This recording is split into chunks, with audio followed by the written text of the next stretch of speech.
On est en compagnie d'Edouard Petit. Bonjour Edouard. Bonjour Fabrice. Vous venez d'écrire un second livre sur les ETF, les fameux trackers Exchange Traded Fund. Créer et piloter un portefeuille d'ETF. Alors je précise tout de suite, autant le premier ouvrage était assez simple à lire, Épargnant 3.0, c'était vraiment une initiation à cet univers de la gestion passive à travers les trackers, autant celui-ci est un peu plus corsé. À qui s'adresse-t-il ? Alors effectivement, mon premier livre expliquait assez simplement, il se lisait en moins d'1h30, pourquoi est-ce qu'un portefeuille composé uniquement d'un bon fonds euro et d'un ETF monde, si possible logé dans un PEA, avait toutes les chances d'extrêmement bien performer. Et le livre a assez bien marché et j'ai eu des lecteurs qui m'ont posé des questions sur est-ce qu'il faut se couvrir en devises, est-ce qu'il faut rajouter de l'or, comment fonctionnent les ETF.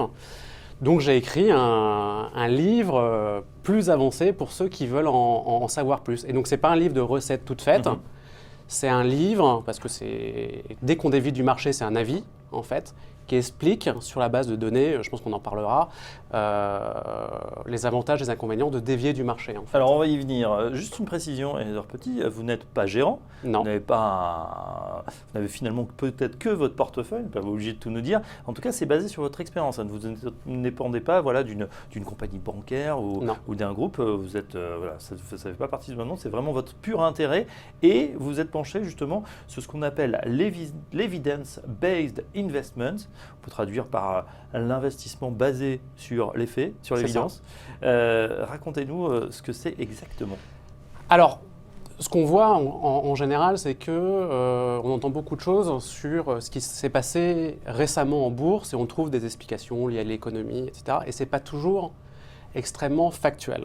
Et donc, il y a une tendance de l'investissement qui cherche à trouver des explications assez factuelles. Donc, c'est très orienté données.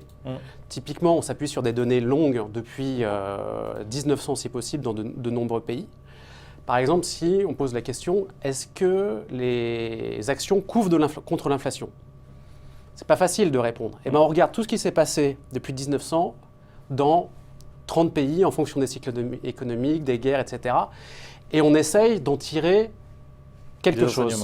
Voilà, des enseignements, mais c'est vraiment sur des faits. C'est pour ça que c'est sur des séries longues, et même si des fois c'est contre-intuitif, parce qu'on pourrait se dire effectivement, il y a eu des guerres, le marché s'est complètement écroulé, on était complètement ruiné à certaines époques. Sur des séries longues, effectivement, les actions restent l'investissement finalement champion. Voilà, ça a fait dans le monde en moyenne à peu près 8% brut d'inflation et 5,5% net d'inflation. Et c'est là où effectivement, moi je parle surtout net d'inflation parce que c'est le pouvoir d'achat. Alors c'est un peu plus compliqué effectivement pour le grand public d'appréhender ces chiffres qui peuvent paraître petits, mais sur le long terme, ça a quand même une importance extrêmement forte grâce aux intérêts composés. Voilà, donc du coup, si on investit sur les actions régulièrement et à la limite qu'on ne touche pas, une fois qu'on a créé son allocation, on est quoi ? Sûr de gagner sur des longues périodes. Et ça va battre en général la plupart des actifs. Oui, alors effectivement, il y a les autres actifs, par exemple l'immobilier.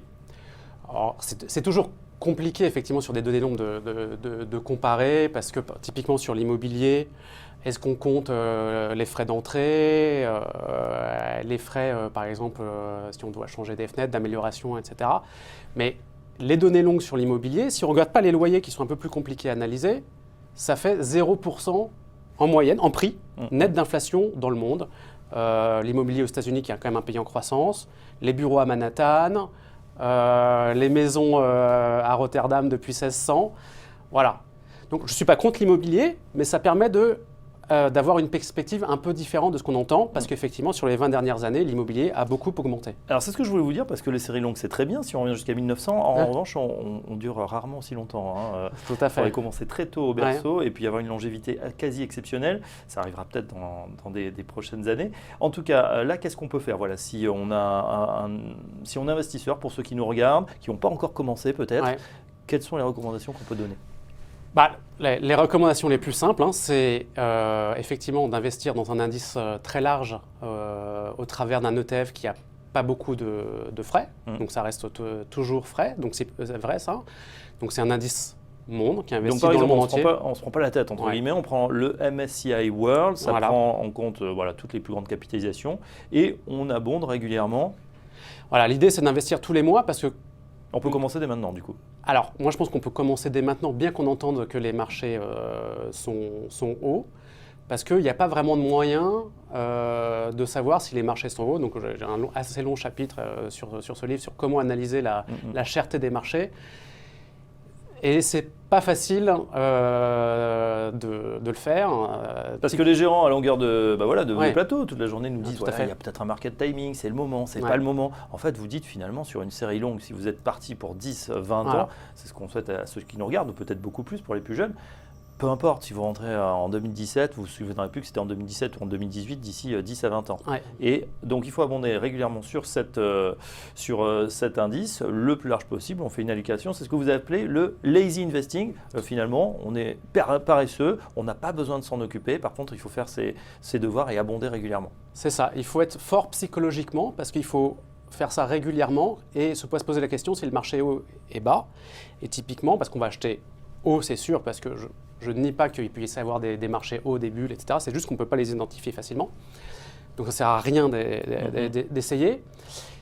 Et ce qui fait que quand le marché baissera de 30%, et donc là, vous direz c'est la catastrophe, c'est la fin du capitalisme, toutes les radios, toutes les télés écriront ça, et bien il faudra continuer à investir régulièrement. Donc c'est ça la difficulté. Et c'est pour ça qu'il faut travailler beaucoup sur sa psychologie, se détacher de ça.